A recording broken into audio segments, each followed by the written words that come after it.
When our lives are broken they need fixing. ఎప్పుడైతే ఏదైనా ఊడిపోయింది అనుకోండి, దానికి ఏం అవసరం?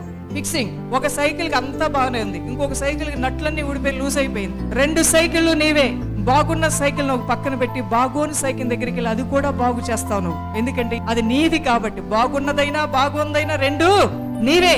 అలానే దేవుని బిడ్డ, ఈ రోజు నీ హృదయం గాయపరచబడి బాగోని స్థితిలో ఉంటే నీ యొద్దకే యేసు ప్రభువారు వస్తున్నారు. పగిలిన నీ జీవితాన్ని అతకాలని, నీ కుటుంబాన్ని బాగు చేయాలని, అప్పు బాధలో ఉన్న నీ స్థితిని ఉన్నతమైన స్థితిగా చేయాలని, రోగగ్రస్తమైన నీ దేహానికి స్వస్థత ఇవ్వాలని, కన్నీటి బాష్పంలో ఉన్న నీ బ్రతుకుని ఆయన ఆనంద బాష్పాలు రాచే విధంగా చేయాలని చూస్తున్నాడు. If it is not broken don't fix it. అది పగలకపోతే దాని దగ్గరికి వెళ్ళి మళ్ళీ రిపేర్ చేయాల్సిన అవసరత లేదు. పగిలితే మాత్రం తప్పకుండా దానికి రిపేర్ అనేది అవసరం. కష్టాలు ఉన్న వాళ్ళకి దేవుడి సహాయం అవసరం.